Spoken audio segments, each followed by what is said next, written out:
Good evening, everyone. Welcome to the first of tonight's double header on Wigan Fan TV. Later this evening, I'm going to be joined by Nate from Rugby League in America podcast to talk about all things on the other side of the pond in terms of rugby league. But first up, things closer to home, I'm joined by Phil Wilkinson again, sports editor of the Wigan Post and Observer. Phil, thank you for taking the time out of your evening to join me in what has been a ridiculous 2 weeks, really, for you, hasn't it? Mate, I should have matchsticks here to keep my eyes wide awake. I feel like I've got a newborn baby again. These last 2 weeks have just been stupid. I mean, every single night we've left and said, "Oh, it'll be a quiet night tonight," and then you'll be at the park or whatever with the kids, and something will break. Yeah, something happens. Joel goes to Hull KR or something like that. Yeah. So I think since we last spoke, we've had Tomkins to Catalans, Hardacre, Wayne leaving, the Tomkins video. There's two of those. Yeah.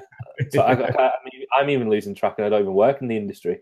Tomkins' brother video, Greenwood signing, and then yesterday the new Super League chief executive, and we're on the brink of Super League War 2, apparently. So let's start with yesterday. You were at the press conference. What are your initial thoughts of the Super League press conference yesterday? Encouraged, mate. I mean, I've been at these before, and so you are cynical. You kind of think, oh, hang on, Draper said this a couple of years ago and the rest of it. Yeah. But this guy, he is an impressive person. He comes across well. And I've not yet heard anyone with any credibility discredit him, or at least give you that doubt that he might not, that he's not got the nous. Look, there's loads of well-intentioned people in rugby league. That's not the problem. It's having people who have got the knowledge to do it as well. And I'm convinced he has got it, as long as he doesn't have his hands tied behind his back, or he doesn't become a lapdog for any of the clubs that are forming this Super League, the Super League board. I was encouraged, but of course it's been rugby league. It can't help but shoot itself in the foot. And then you've not only got back from Warrington, it was good, to be honest, mate. After 6 months of silence, it was just good to have some information for once. There was nobody there from the RFL, which I thought was probably telling. Yeah. And I know some people are saying it looks like the Northwest Mafia with Warrington, Wigan, and St Helens on the table with him. I don't think they should. I'm still not convinced that was the right move. I thought we might have at least put them up to introduce him, say why we're making these changes, why we brought him in, then put him up, and then said we're available for afterwards. Anyway, they went for that. I believe Adam Pearson or Hudgell should have been on that table, but was sick. It was only late on that Simon Moran was drafted in. But they went well, they handled themselves pretty well. A couple of times Ian Lenagan was asked questions, and he said, "I'm going to not answer that. I'm going to ask Eamon or Simon or Robert to answer it, because I don't want it to turn into like the Ian Lenagan show." Which a lot of people have said in the last 6 months, haven't they? Look, he's certainly spearheaded. Is behind it. Yes, he was behind it 4 years ago. He led a rebellion then, and he was the one who contacted the clubs, I think, in October. We don't know how many talks have gone on behind the scenes, before then. But look, the fact that 11-1 clubs voted for this, it was 10-2 originally. I think it's 11-1 now. It shows that the majority want this significant change. And then of course, as I say, rugby league being itself, it can't help but shoot itself in the foot. So the rebellion to the rebels, almost led by Mr. Hetherington over at Leeds. He quoted the two things, didn't he? He sort of quoted the wrong counts, was it? It was a 7-5 count when it was 11-1, which referred to a different thing, which I think has been a bit misleading, and that's led to... He muddied the waters with that, didn't he? He was saying that we're not going to be part of deliberate misleading, I think. And then, mentioning the 7-5 vote. But even that 7-5 vote, I believe it was a club vote rather than a directors' meeting. And it was almost just a straw poll as well of who would be in favour of X, Y, Z with a parachute payment, 1v2 in a championship, play each other in like £1 million game for promotion. We don't know if any of the five opposed it because of the concerns over a parachute payment, or that they think that if 1 and 2 don't meet minimum criteria, the team in the third in a championship shouldn't come up. Even that was misleading in itself. So, look, Gary Hetherington has done wonders for Leeds. Yeah. I think that's it. He's got his opinion. I've always said that, don't I? It would be a boring world if we all had the same opinions. He's entitled to think what he wants. If he doesn't think this is the right thing, he's the only person I know who genuinely doesn't think reserves is a step forward. but that's his opinion. And he's entitled to his opinion on that. The majority of the Super League clubs disagree. And I think you should make a distinction between Leeds having a kick-off about this and bloody Batley having a kick-off about this. That statement last night was amazing, by the way.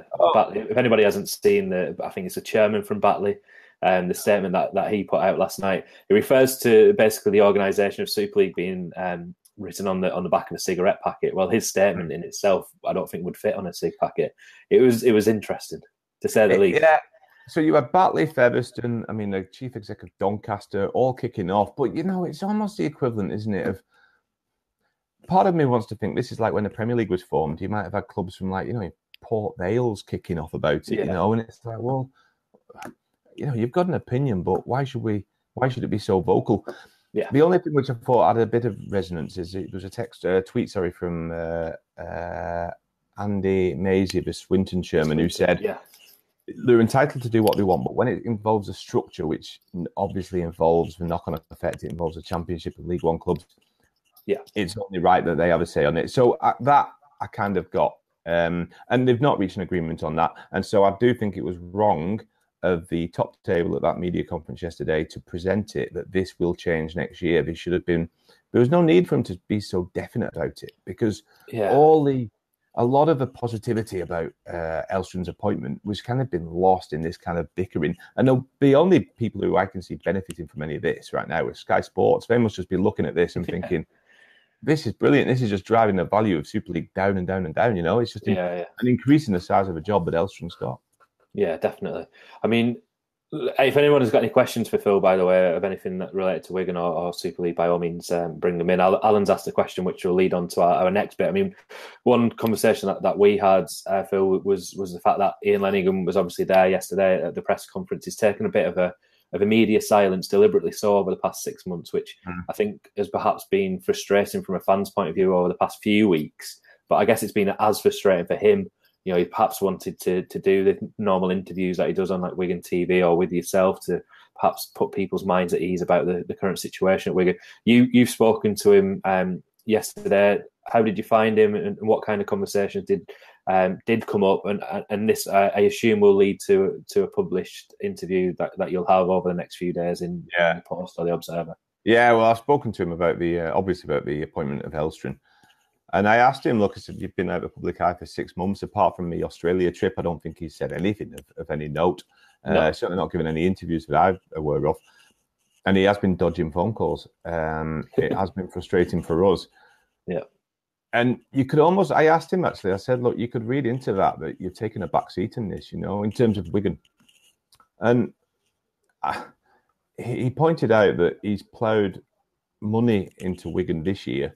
And the fact that he's been so involved in shaking up Super League and giving it up a kick up the backside it needs, I think that in itself is probably a more telling indicator that he is still very much committed to Wigan, but he wants Wigan to thrive, and he wants Wigan to thrive in a Super League that is doing well in Super Leagues that's genuinely vibrant in a genuine Super League. Look, what's tomorrow? Salford Widnes. I just got a text message actually off a mate saying, do I want to go for a run tomorrow night?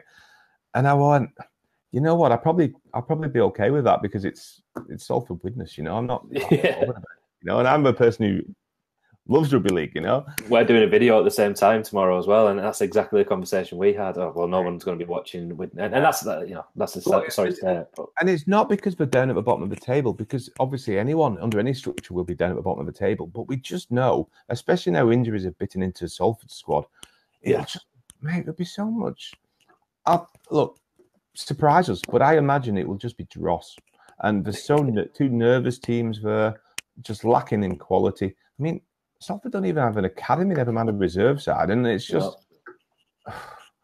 it just doesn't. If it's got people like you and I who love rugby league, not bothered about watching it or missing it, what hope have you got of getting neutrals involved and getting the passive fans making sure that you watch it? It feels like a box ticking exercise from Sky, doesn't it, to get those two clubs on telly so many times a year, which is wrong in any sort of imaginative way to try and expand or grow sport to a new audience. And it looks like. But I do think, though, Elstrom will be there tomorrow afternoon. To do the gold Golden Point with Brian Carney beforehand. Yeah. I think if he stays and has a look around the stadium and sees the lack of interest in that guy, I think that'll hammer home. Forget these bushfires about you small Yorkshire clubs kicking off about the structure. Let's presume that'll get resolved. It'll hit home, I think. But the fact that this is his first game where he's doing official engagements. I mean, if his first game was, say, Warrington Cats last Friday, he'd have been thinking, "This is great. How can this is an easy sell to any company commercially." But I think tomorrow he might see the problems that Super League face. We're getting lots of questions through on various topics. Just to sort of bring it back to Lenagan, Alan Livingston, in a roundabout way, asked about his involvement in football. Does he have a time span in terms of his chairmanship at the EFL? Doesn't that expire soon? I'll be honest, mate. I'm not too sure. I obviously get voted in for it, and I don't know the period of term. He seems to be enjoying that role. He's never been shy, has he, of having fingers in many pies. The one thing which there's not. He's not said. I did ask. There's not going to be any official passing of a baton to his son Simon, but he is very much more involved in Wigan Rugby League than he has been in the past. And I think as well. I think I'm right in saying it, but I'll happily be proved wrong if I am. That Chris Rolinski's got more power to. He's not just kind of putting what Lenagan wants into practice. He's got more power as well to make the decisions himself. Yeah, and which I don't think is a bad thing, to be quite honest. I think he's, this year as well, especially, I think he's handled.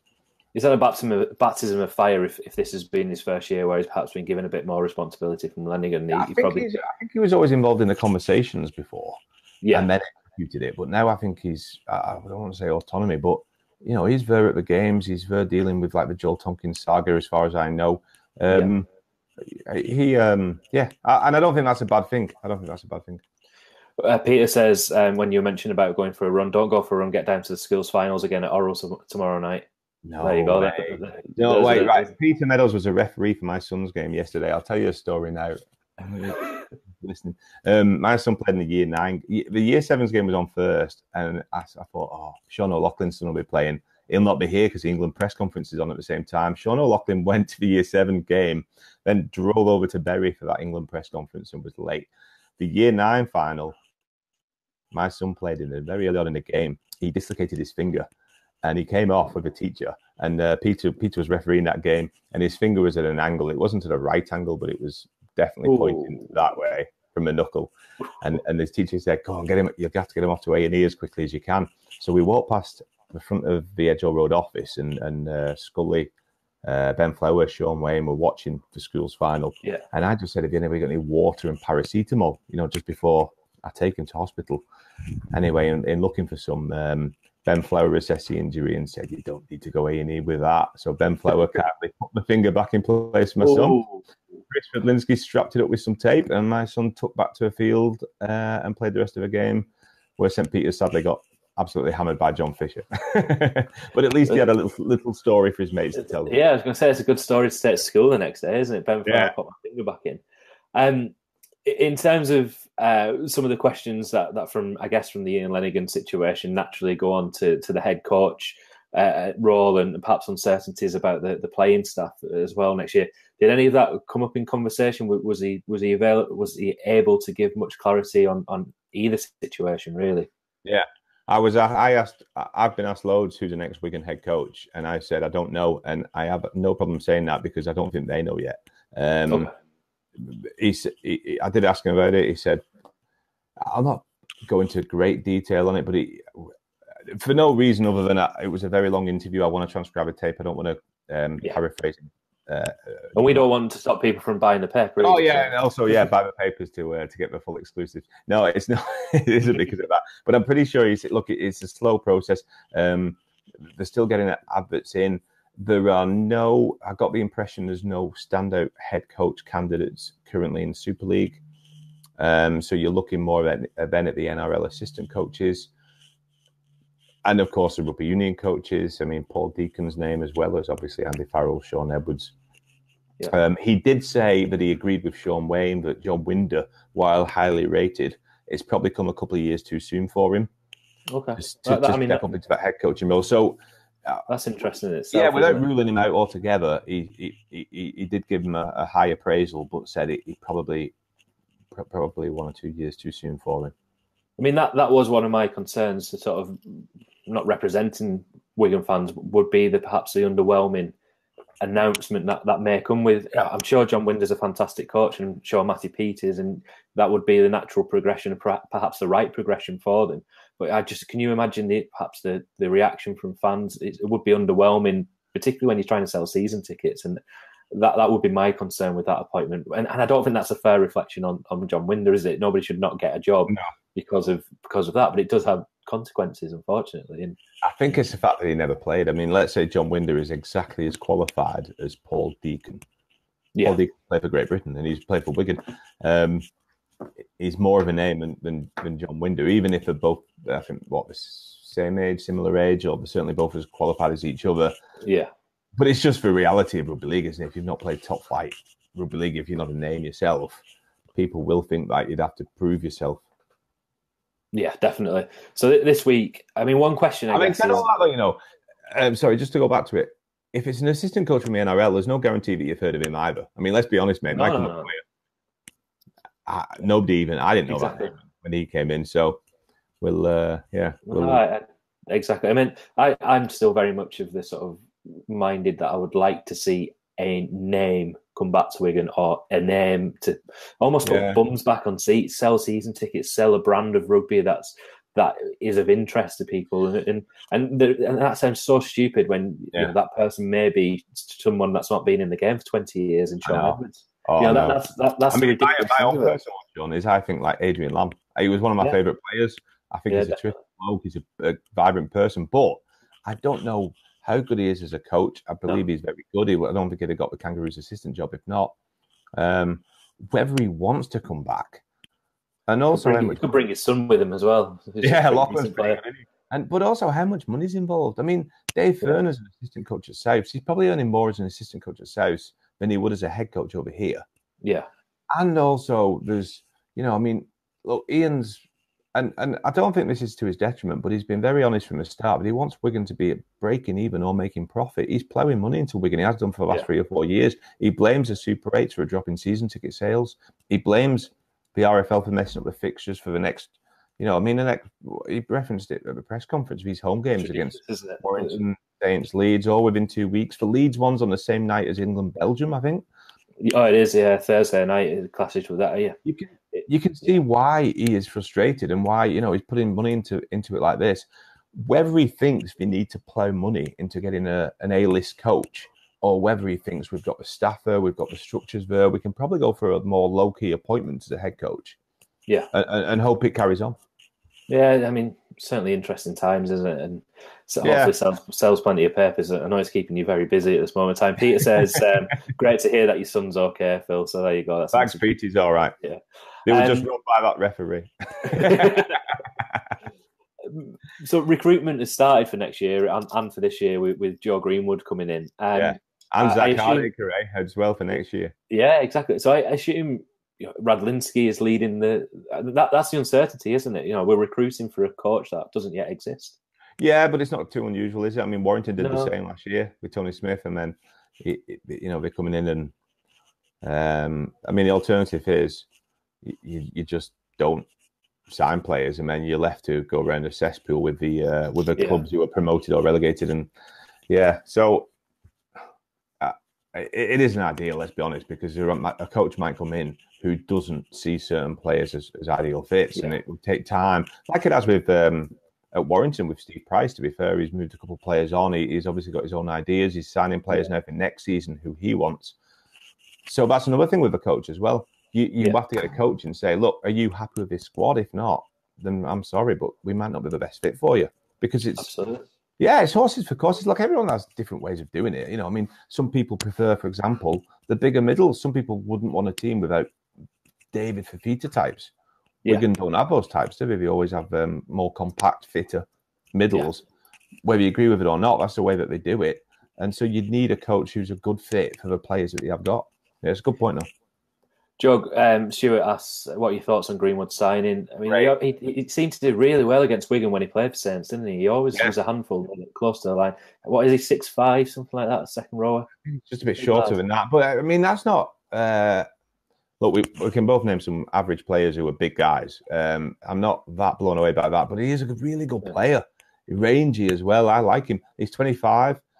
He played, forget as well, I think he played like 21, 22 games for the Gold Coast Titans last year. It's only, because of Dan Sargentson, it's only because he's English that we didn't get a look in this year. Dan Sargentson said last week that him and Joe were told at the start of the year by the new coach, Garth Brennan, that he wanted more local players. He wanted Queenslanders to bring that local pride back into the club.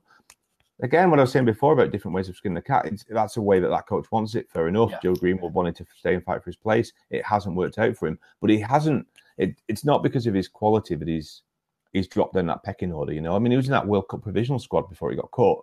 There's some pretty good back rowers made that cut. So I'm encouraged by his signing, and I'll tell you what, I think his arrival later this month, so it might be from the start of July that he starts playing. I think that could just really give him a bit of a mid-season boost. Yeah, the catalyst that they need. A bit like Frank Paul Nuasala a few years ago. He did, though, didn't he? You know, I mean, we can all laugh about it now, but, you know, everybody had those masks on and he became a cult hero early on with that Saints game. Yeah, I mean, let's just hope he gives that little bit of a spark, and let's hope we're going to picked up a couple of wins before then as well. And for any regular viewers, yes, I have still got a signed Frank Paul Nuasala shirt that's framed. Nobody's taken it off me yet, so if anybody's watching that does want to take it. You know, I'm a fan of his because of his nickname at Wrecking Ball. So I think it's on us to give Joe Greenwood a good nickname. I'll let you start with that. Two last topics that I want to cover with you, Phil, if that's all right. One being the uncertainty about Bateman, but I think it is certainty. And then finally with Joel. So Bradley asks, any thoughts on perhaps a potential marquee player for Wigan if the whispers are true regarding Bateman leaving?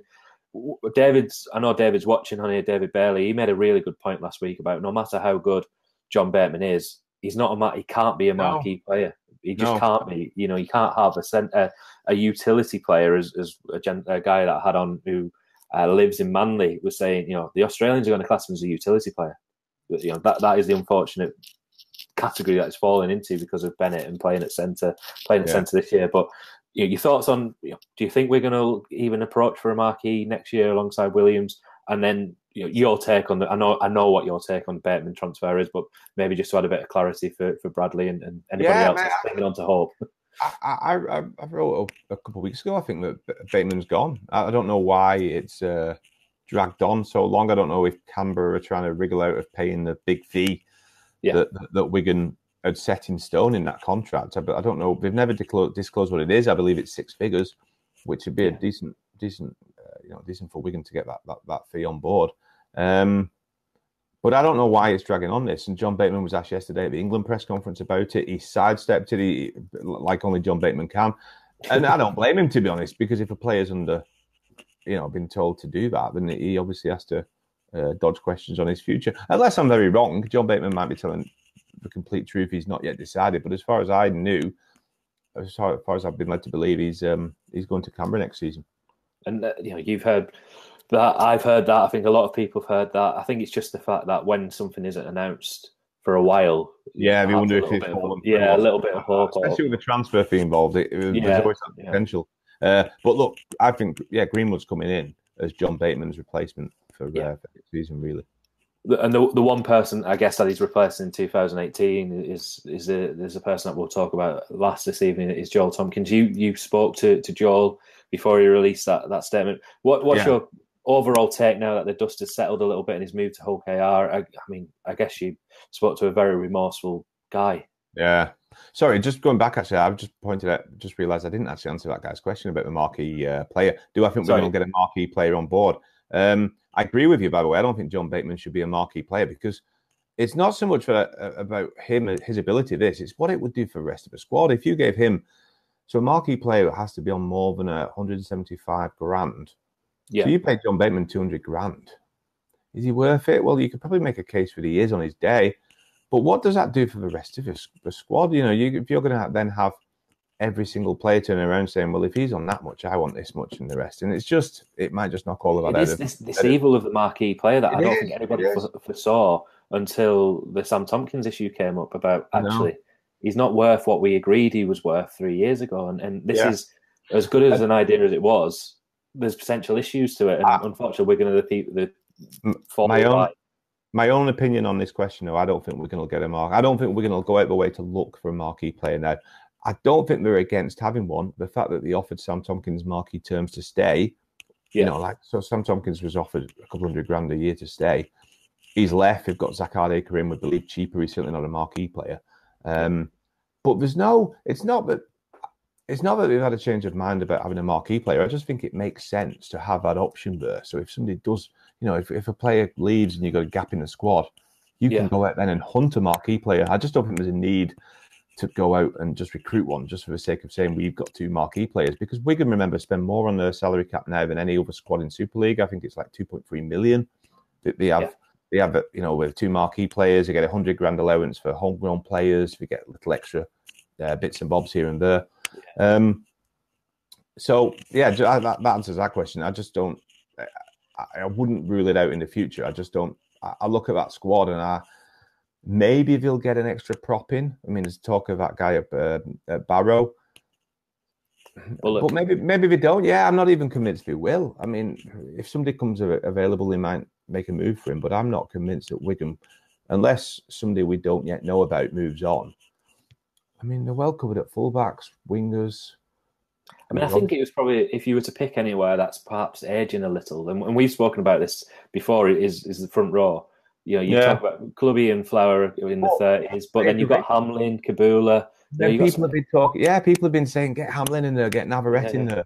There's a campaign to get Gabe Hamlin in there, and I agree. I mean, they could probably do with another front rower, but it depends how highly they rate Kabula. Who's your St James kid? Name escapes me.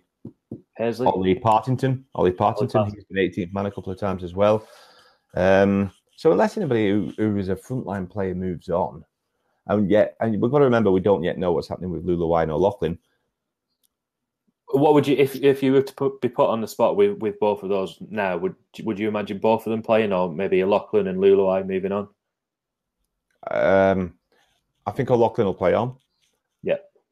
Tommy, I'm 50-50. Okay, it's interesting. Maybe I think he'd be more play on than not. Yeah. Yeah, I mean, I think he's excelled at hooker this year a lot better than he was last year. I'm a massive fan of Josh Ganton, and I really want Josh Ganton to take his chance. I just don't think he's replicated that form that we've seen in the 19s and the reserves in the first team yet, which is because it's really difficult, I guess to do so. Finally, we'll move on to Joel Tomkins. No, I backtracked on that. I spoke to Joel on the Monday. He called me up. Look, I'm not taking any kudos from that. Joel Tomkins is one of the few players who isn't on social media. He genuinely wanted to issue a public apology. We can obviously put the statement out without speaking to Joel, without any of his quotes. He wanted it to be his words. He emailed me a piece over. I rung him up and suggested 2 or 3 different things, which he then amended and agreed on and put in. And that was pretty much it. I didn't expect, when I spoke to him on a Monday. Look, I've got a 17-year-old who works behind a bar, so I'm not unsympathetic. I'm glad that they have these kind of camera phones so that anyone is kicking off, they can just press record and film this. I get that, honestly, I do. And I do have very little sympathy for players moaning that they're in the public eye. And I'll give Joel his due. He never looked for a single excuse. There was no shred of self-pity. I remember saying to him, "You've had an awful weekend, mate." And he went, "Yeah, but I brought it on myself." There was, honestly, and this was just us chatting, he was sincerely sorry. His love for the club is unbelievable. I remember it very early in his career, he took a pay cut to stay at Wigan and extend his stay. Well, I remember doing a story on that, and it's just a shame the way it's happened, isn't it? It's just an awful shame the way it's come out. He's paid for a huge error of judgment after God knows how many pints of Guinness and lager, and he's gone to Hull KR. I know a lot of fans from other clubs will say double standards after the Bateman one and the rest of it, but this is my not concern. But we did a video on here about we reacted to Joel, and I think we're all pretty much approached it from I guess a similar angle to yourself, Phil. And he's done wrong. You can be sympathetic. He's gone about the apology in the right way. I think everything that he did, you could tell was remorseful. It was genuine. But then the thing that I really admire about Wigan is they stand by people. They've got Steve McCormack as a welfare manager, and Sean Wayne was big about that when Manfredi got injured, when Burgess got injured. We stand by people, we look after them, and then I just feel that there's, was it too easy to accept his resignation? Should Wigan have stood by him and sort of stood by the guns in terms of this is what we do at Wigan. We don't let other people go, and it perhaps contradicts Sean Wayne's press conference from a week ago where he said, we'll look after him, we'll stick by him, but. I don't know. I mean, this obviously instigated from Joel himself. He offered his resignation, and he may have viewed it as the right move for him, I guess. But we never know the figures involved in this. I don't think for a minute it was motivated by money. But I think whenever a player messes up and gets into trouble, straight away, the only way a player becomes available mid-season is if he messes up or he drops down the pecking order. Joel was obviously playing, and whatever some fans think of his form, and let's be honest, mate, he set himself a pretty high yardstick first time round to try and live up to. And I think that probably done him no favours, really, because he was probably the number one England back row when he left. Obviously played England Rugby Union as a centre, but he could never get up to that standard again. No way. And it was hard. It was probably a little unfair to try and expect him to. And when you don't know the figures involved, when other clubs come nibbling around like that, and maybe... I hope he has a good... I hope for his sake this revitalises him, because it did look a little stale towards the end. You could make a case that other props deserved a place ahead of him in the squad, and I hope this move away does him a world of good, revitalises him, gives him that little spark that he needs just to kind of kick on and have a good swan song to what has been a stellar career. And I've got to say, people who ask whether this will overshadow or blot how he's remembered, not a chance. Absolutely not a chance. We could go through legends. I'm not going to embarrass them and name names, but we could name legends who, if you want to look through it, they have had arrests. There's been legends who've been charged with different misdemeanors, have been in trouble for X, Y, Z, which is well known about. It's been well documented, and nobody looks back and thinks of them and thinks of them in that light. Even more modern times, when you mention me, Martin Gleeson, I just think about that 2010 grand final. I don't actually think about the trouble he got in with that gambling stuff. Or Sean Long, remember what a great player he was. I don't even remember. Even Gaz Hawk, who got banned for 2 years and had a load of other off-field. Of course it is.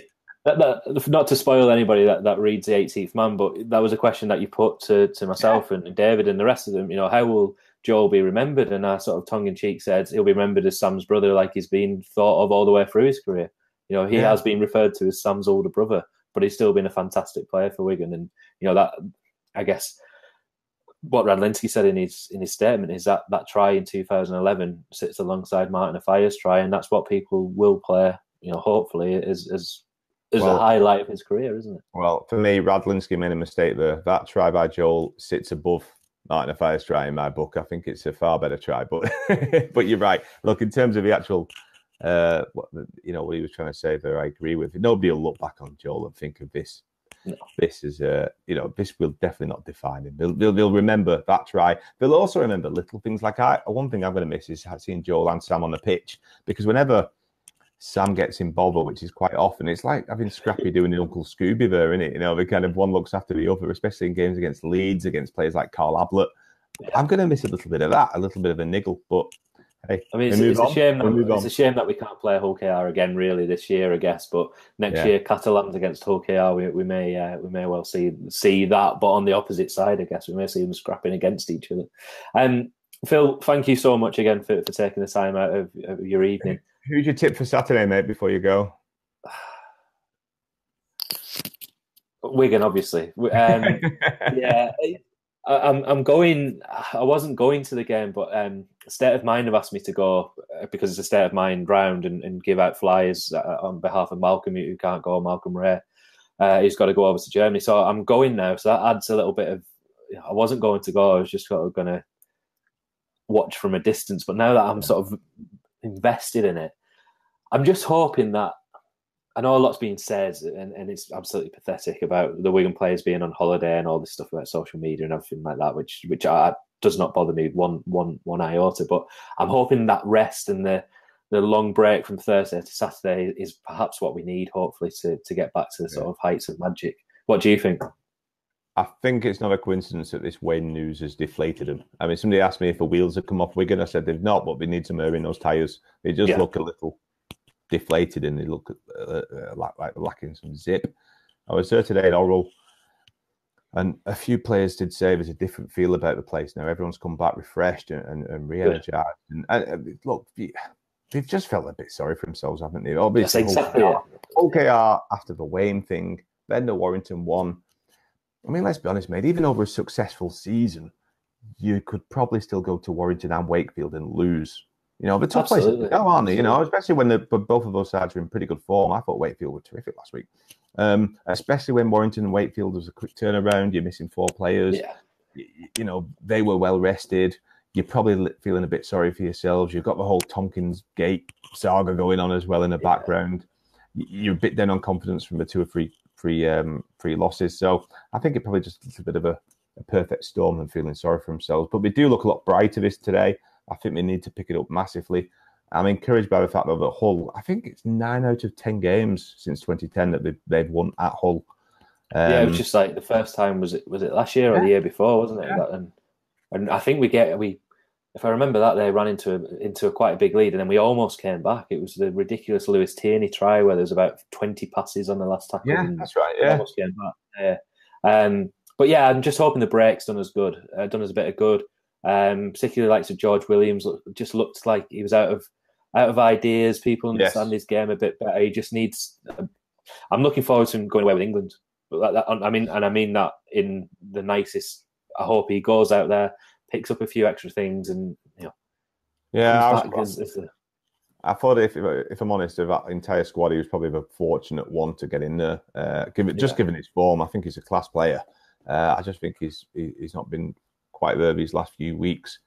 But yeah, that's another factor though. They could do with this win because a week after, you mentioned them going away with England, there's 3 players there. I'm not convinced Thomas Luluwai won't be in that New Zealand squad, which is named on Sunday. So that if he did, that's Cass have got nobody away. Cass have got no, they've not, but Luke Gale obviously would be involved. I spoke to Sean Wayne today. He's not happy about this, by the way. In fact, there's a story tomorrow about this. Sean Wayne is not happy about it. He gets it, but he just thinks it's unfair that they're going to be without 3-4 players. I think it's a good opportunity, though. You know, yeah. I mean, I think Sean Wayne eventually will see it as an opportunity. He always does. Yeah. And I just, the kind of players that you're going to bring in. But if you beat Hull this week, at least it eases a little bit of a pressure against Cass. Yeah, and true. The week after, they've got some big games, but at least for back home, it feels like forever since we've been back home. And there's a new hybrid pitch as well on a DW Stadium surface too. So yeah, that to look forward to playing on. We'll look forward to that ripping up. Yeah. Don't even get him started. Phil, thank you so much for joining us. So over the next few days, we've got your story with Sean Wayne, and once you get everything done with Ian Lenagan, I guess you'll be publishing that certainly in the next week about your conversation with Ian Lenagan. Yeah, it's quite an extensive interview about the coaches, his commitment to the club, the transition that the club's going through as well. As I say, I just didn't want to condense it all, and I mean, there was a long piece with him today about the changes about the whole Super League structure. You know, I didn't want to turn it into a book. Look forward to reading it. Phil, thanks again. I'll speak to you, I'm sure, over the next weeks, and I hope you have a bit of a quieter time over the next few weeks. Cheers, Sean. Thanks a lot, Phil.